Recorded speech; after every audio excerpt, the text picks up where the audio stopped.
Hey, welcome back to Evil Genius Armory. Today we're going to take a look at two very different AR-15s. We've got a Noveske M4 Recon on 16-inch. This is an expensive bougie AR-15. Comes in at right around $3,400 naked. And we are going to compare that to a more bare bones budget AR. And this has got an Aero precision upper on it, and this is just a lower that was in the safe. But any forged lower would be a stand-in on this. And this gun is probably coming in at $500 or $600 naked. So we're going to explore those two. We're going to test them side by side and see whether or not the cost difference is the right thing for you. So what do we get with this crazy expensive Noveske rifle? You get a pretty Cerakote job. You get a lot of Noveske roll marks. Receiver pins are Noveske marked. Your forward assist is Noveske marked. The top of your receiver, you've got Noveske crosses everywhere on this thing. You have a charging handle that I believe is made by Radian. It says Noveske on it. I bought this used. Believe me, this channel isn't big enough that I'm supplied with any guns. But I bought this used, and it's not entirely stock. This has got a Geissele Super Dynamic Enhanced trigger in it, 2-stage. It comes in right at 3 pounds. We have a Surefire War Comp on it. That's not what they come with, but it's a high-end comp, flash hider / comp. But the rifle itself, what does this bring to the table that your kind of standard, we'll say mid-grade AR doesn't? Some of the things, the receiver fit and finish is excellent, but very tight. Your top to lower receiver fit is so tight that I really can't push the damn receiver pins out without a tool, which on one hand may contribute to accuracy, but on the other hand makes it very difficult to mess with your weapon in the field. So to me that's kind of a wash. You get a 45-degree safety lever, which to me that's not money. You can put that on anything. If I wanted that on this, it's not an expensive option. You do get some interesting ambi controls. You've got an ambi bolt release, right? Obviously we're clear. That's on both sides. That's nice. It might be really nice for left-handed shooters. It's in a fairly convenient place, but I'm kind of old school. I'm not really about extra controls on my AR. It kind of fuddles me up. I may find myself hitting the wrong damn button and dropping my mag. And spoiler alert, if you watch on the accuracy testing portion later, I did. So that's what you get. Noveske sends a very good trigger on it. This is a Noveske grip, and this thing is trash. It's like they took a baby flipping hedgehog and stuffed in the bottom of it. It's hyper aggressive. It's a weird contour. I would swap this out for a Magpul or literally anything else immediately. The finish on the gun is excellent. All of your screws and stuff and your castle nuts, they're all marked. There's no denying it's a well put together weapon. And this is their stainless steel barrel that they make with they say a hand lapped match chamber. And we're going to see if all the extra Noveske money that they sprinkle on this actually makes it a better value than this. This is a Aero precision upper that I wanted to match a while ago, and it's pretty normal. You can pick up an Aero precision upper very similar to this for right around $350. It does have it has a coated defense brake on it. That's something else I wanted to match. It's actually a menace. If you watch later, when we're running on the range, it blows gravel in our face and stuff. I'm honestly not a big fan. It's a titanium brake. It's not the point of this video, but it's interesting. And it's just very normal. This has got it's got a Radian charging handle that was cheap Radian price, not expensive Noveske price, and they're essentially the same thing. Very basic Magpul stock. It is on, oddly, a Noveske lower, which was just what I had in the safe. I don't believe that makes any difference other than it makes the damn receiver pins kind of tight. It does have a Rock River 2-stage trigger, which in my estimation is one of the better, we'll say reasonably priced triggers that you can drop in an AR. Rock River 2-stage is very good. This comes in right at about 5.5 pounds. Very clean. It's a great trigger for a normal guy rifle. It's definitely not Geissele Super Dynamic Enhanced level, but it's good. So what we're going to do with these, we're going to take both of these rifles, we're going to strip these optics off, we're going to mount this Night Force 5 to 20 power SHV on them, and we're going to accuracy test them. We're going to accuracy test with a series of different ammunitions. The first ammo we're going to test is 62 grain Frontier 5.56. That was sent to me by a friend because he's kind of interested in rifle and how it's going to shoot with that. Then the next ammo that we're going to use is Black Hills 68 grain heavy match. Then we're going to try Hornady steel match. That's a 75 grain bowtail hollow point. Then we'll run a 77 grain IMI open tip match. Then some green tip for you nerds out there. In my experience, green tip's never really great. And then finally, the tried and true M193. M193 I think is an excellent all-around ammunition, 55 grain, it's great. So we'll go through with the Noveske and group each one, and then we'll go through with the Aero Precision and we'll group each one with the same optic at 100 yards, and we'll see what we get for groups. Let's go to the range. Alright, let's go ahead and begin our accuracy evaluation of the Noveske M4 Recon 16-inch.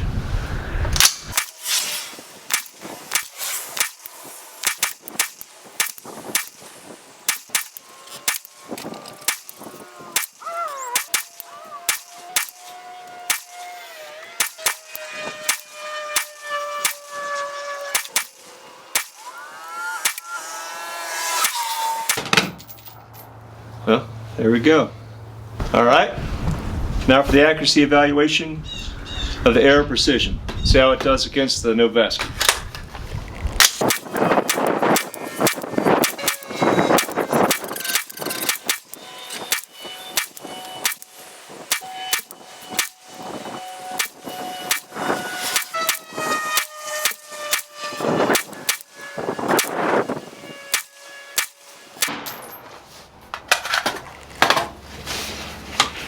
There we go. Let's see how they did. All right, we accuracy tested them, and if I'm honest, I was really hoping the Aero would beat it, and then I could be like, ah! But the Noveske did shoot better. The different ammo that we shot. Our first group was the 68 grain Frontier 5.56, and the Noveske turned in a 1.57 inch group, and the Aero turned in a 2.85. Black Hills 68 grain heavy match. The Noveske did 1.57. And the Aero did 2.85. Hornady steel match, Noveske 1.08, and the Aero 2.21. 77 grain open tip match from IMI, Noveske right at 1 inch, and the Aero at 1.88. The green tip, Noveske did 2.37 inches. Told you green tip sucks. And the Aero 4.22 inches. Oh, that's a stinker. And M193, which I like. The Noveske 1.3 and the Aero 1.97.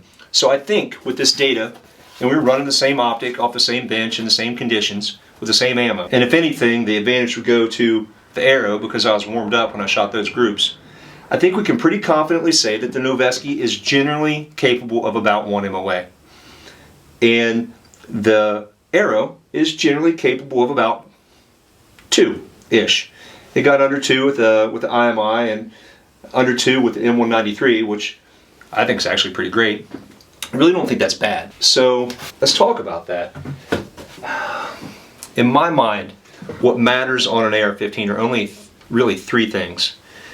Your barrel, your trigger, and your optic. Those are the places to spend your money. Don't buy Chinese parts, don't buy junk. But if I were to take a ballistic advantage barrel, which I think is an excellent barrel, not terribly expensive, and slap it in this gun, the Rock River 2-stage trigger is fine, and put a quality optic on it. Now I was running a Night Force, these are for a minute in the future. I think those are the important parts. But for this objective test, the Noveske did better, for sure. Better accuracy, no two ways about it. But is it $3,000 better accuracy? That's a lot. You can buy literally like 8 cases of ammo. You could buy a super nice optic. I think you'd be far better served to buy, a quality upper, and Aero Precision's fine. I think 2 MOA is acceptable, and get a good optic for it. Get a good optic, put a good trigger on it. Don't put a damn brake on it, that's terrible. And I think you're going to be in great shape, and then you can spend that extra money on training. You can spend that extra money on ancillary gear. This is for somebody who already has their stuff lined out, and they want that bougie top tier kind of AR-15. There's nothing wrong with that. If you've got the cash for it, go for it. It's enjoyable. It's a lot of fun to play with. But all that said, I'm getting ahead of myself. What we're going to do next, I've put what I consider to be kind of appropriate optics on these for closer stuff. This would be nicer to me, maybe in a low power variable optic. Maybe a Credo 1:8 would be nice. But this has got a standard XPS2 and magnifier combo on it.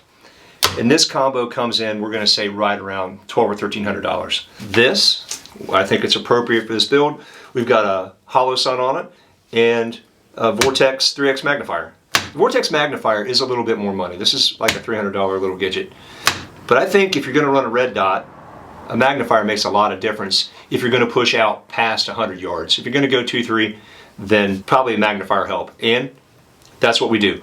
The next thing we're going to do, we're going to go outside. We're going to run these rifles, both of them, at 1, 2, and 300 yards. See if we can get some hits. We're just going to be running XM193 for the 1, 2, 300 yard stuff.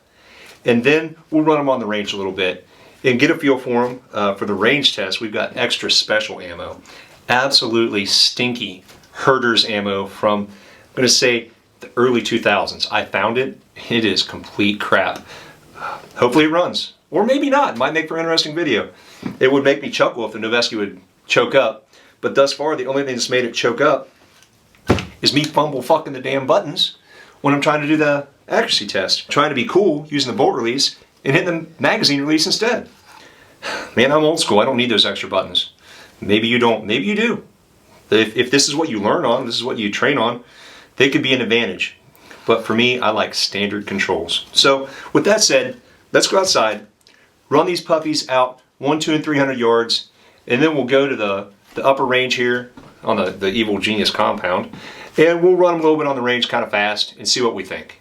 And we'll come back in a second. All right, we've done our accuracy testing. I thought we would just do a practical accuracy test and run each rifle with what I would consider kind of the appropriate optics for each rig out 1, 2, 300 yards and see what we get. So, see if the Aero precision will deliver. 100 is easy.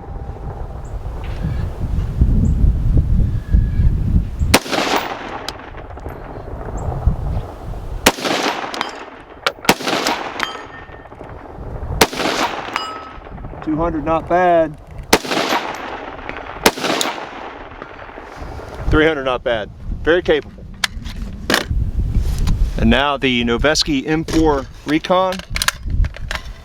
1, 2, and 300 yards. 100 no problem.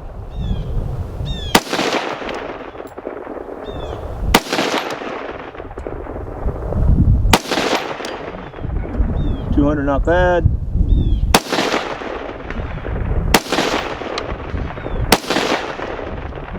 Not bad at all.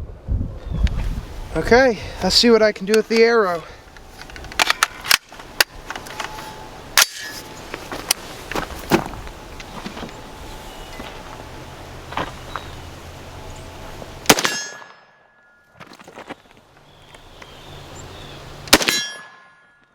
Let me just do that. Oh, little stock adjustment.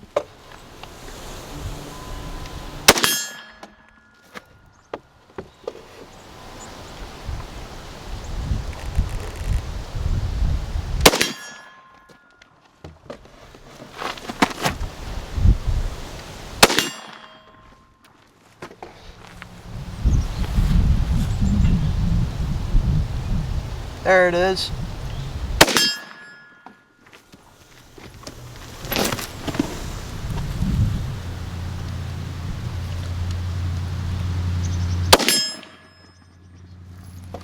Clean run so far, don't miss.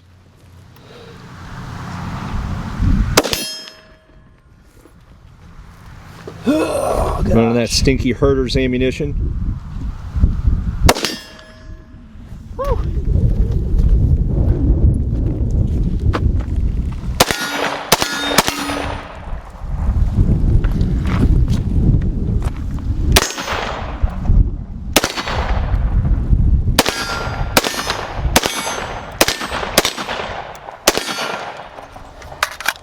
That's all of it. All right, nice. Woo. Okay, let's see how I can do with the Noveske. So much more money. I would expect you to go twice as fast with the Noveske with 0 misses. No promises.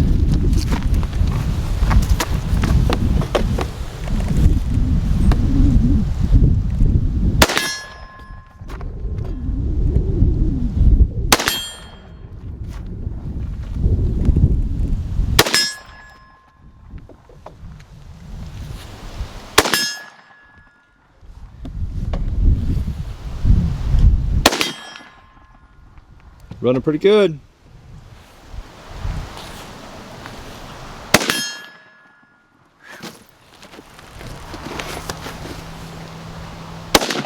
Oh! There we go.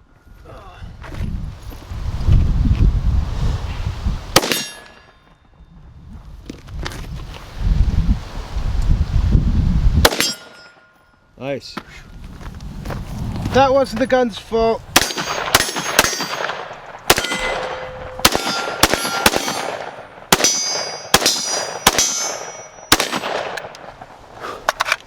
Yeah, that wasn't on the gun. Should we keep it?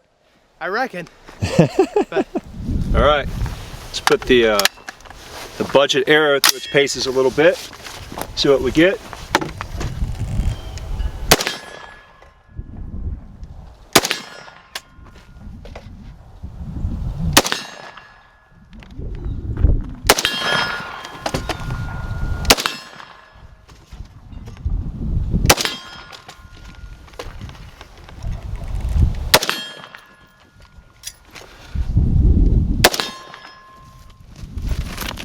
That gravel hurts my knees.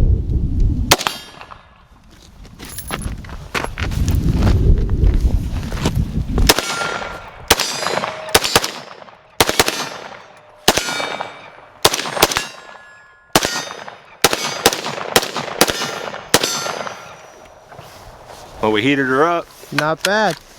All right. Now the Noveske M4 Recon. We'll start with that out of the way this time.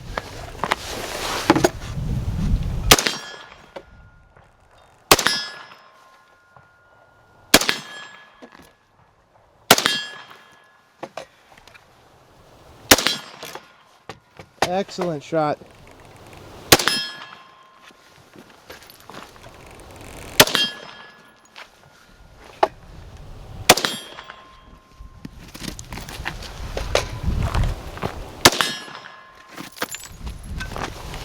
Beat me by 1.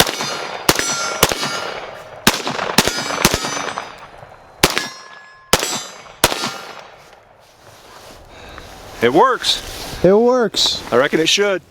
All right, we've run the guns, so we've tabulated all of our results, and now we're ready to talk about them. Dana, why don't you come in here and we'll talk to the people about what we learned today. Sure, yeah. So, on the accuracy test, the Noveske was obviously better, by a fair margin. Can't take that away from them. Noveske says they make the barrels in-house, but I believe the blanks are supplied by Packnor. But man, whatever money they sprinkle on it, it seems to work. So, you ran both of them, Dano. What did you think of the Aero? The Aero was fine. That's the best way I could put it. I can't throw anything at it that is its fault. The only problem I ran into with it was I think I had one malfunction. Yep. Yep. The herders put the herd on it. Yeah, probably. Honestly. Why were we running herders? Why were we running some scummy ass steel cased ammo? Well, Dad, that would be because if it can't eat steel, it doesn't deserve brass. That's right. If it won't eat steel, it doesn't deserve brass. Take that to the bank, kids. Yes. Probably gonna get grilled for that. Yeah. Hey, if you think that's wrong, tell me in the comments. I can't wait to hear about it. Yeah, really a break, unless you're running like a 3-gun competition, I think a break kind of sucks. When we're shooting under the low barricade, it's blowing gravel. If you were to shoot under a vehicle, like in a real zombie apocalypse situation, that would blow water and mud and stuff back into your optics, back into your eyes. I think a break in general is a menace. This rifle, while it's not a Noveske product, was running a Surefire War Comp, which has compensating ports on top, and it actually did a fine job, and it absolutely did not blow any kind of debris back in our faces. Also, this muzzle device does an excellent job of killing muzzle flash, which is important in the zombie apocalypse, unlike Noveske roll marks. As an intermediary in here, I didn't feel too big of a difference. In fact, I would say the Noveske had better recoil impulse, despite the less aggressive break. So that's probably, and I think a lot of maybe newer shooters would experience the same thing. While the break will keep the rifle flat in recoil, the concussion is distracting. Whereas the War Comp still had some recoil mitigating properties, we'll say. You don't get that blast. You might have noticed when I was doing the accuracy testing, this damn thing was blowing stuff around my shooting bench, and I had to set it down because there's a tote that I had all my magazines in that was getting blown around. So not only is that kind of a menace, if you're shooting next to other folks, they don't like it. Trust me, I've been the guy being shot next to, and I've been the guy shooting next to other guys. Nobody likes having their hat blown off. That said, so you really couldn't tell a difference between the two rifles other than extra controls? That's not entirely true. That was just the initial thing, because that spraying, and that's not the gun's fault, but that spraying dirt in my face. Yeah, that's just a muzzle break. I mean, an A2 birdcage is fine. You don't really need anything else. The malfunction, which, call it the ammo, call it the gun, either way, it happened on the cheaper one. Yeah, it did have a malfunction. Yep. And this is by no means like a torture test. I didn't run 5,000 rounds through these. I mean, Norma, if you're listening, I would love an ammo sponsorship, and we'll get a lot more aggressive in our trigger time. But for now, the amount of money that I'm spending on ammunition is more than enough. Also, grip, he brought it up earlier. I'm an even bigger hater of it than he is. It's not ergonomic at all. It's so bad. It is so aggressive. It's literally covered in spikes. It's the worst. I mean, it's like 40 grit sandpaper. It's terrible. I would swap that thing out for anything in the Palmetto State catalog. And it really like put a hamper on the ergonomics for me. Like I was actually struggling with it a little bit because it's not kicked out as much. Yeah, it's a vertical grip. And like I said, this may lend itself a bit more to like an SPR style application, but either way. And we ran them to, out to 300 yards. We were shooting a 10-inch circle at 200 with red dots and getting hits with both. Honestly, I couldn't tell a big difference on practical targets out to 300. If the targets were to get smaller, if this had a magnified optic on it, not a 3x magnifier and a dot, it may become more apparent and its strengths may be more accentuated. But for most folks running from 0 to 300 yards, I think you're fine running a quality but not crazy AR-15. There's really nothing wrong with it. I think that unless you're there, unless you have the money for it, that's what you want, and that's fine. You'll never regret buying quality. You might regret buying so much quality that you can't afford an optic, but buy a quality but reasonable AR, put a good optic on it, throw a good trigger in it, not a damn break, and I think you just saved $3,000. And to me, that's the lesson. Does Noveske live up to the hype? Kinda. It's accurate, but I've seen accurate and expensive ARs too. The fit and finish is awesome. If you're the kind of guy that likes to sit around with your pinky up, sip a little bourbon, and I am. This is a fine rifle. This is the kind of rifle, if you want to flex on your friends a little bit, great. But it's always better to flex on your friends with skill and capability than it is to flex on your friends with equipment. Any goon can go out and buy high dollar stuff, but you got to have a little bit more dedication to actually go zero your equipment, learn how to run your equipment, and be effective with it. I think that is a much better place to invest your money. So that's my conclusion, guys. Buy both. That's what you should do. Buy both. Then you've got a loaner. But if you don't have $3,500 for the bare rifle and then another $15 to $2,000 for the optic, another $300 for the light, and all this stuff, be reasonable. You can get an Aero precision upper or spikes, something reasonable, a $300-400 upper.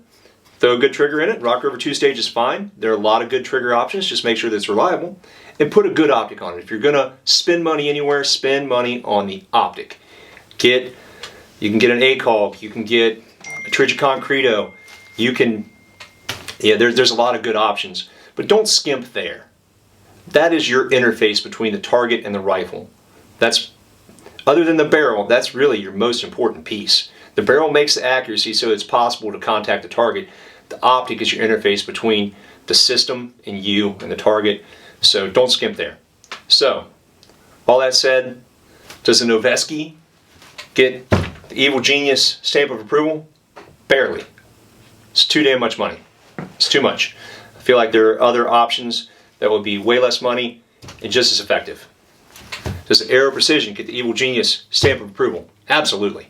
I think it's a good value. I think it'll make the majority of new to intermediate shooters very effective out to 300 yards easy, no problem. Slap an ACOG on it.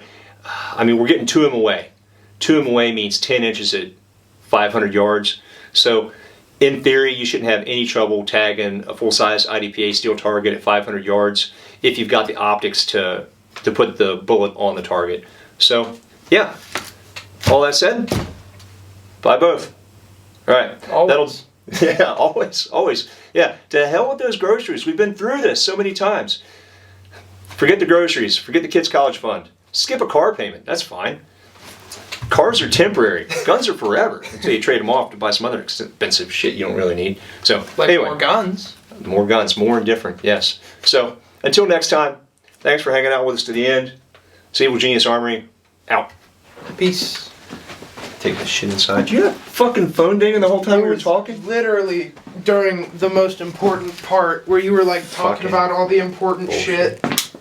It's like, well, spend your money this way. Yeah. Spend your money on a phone that doesn't ding.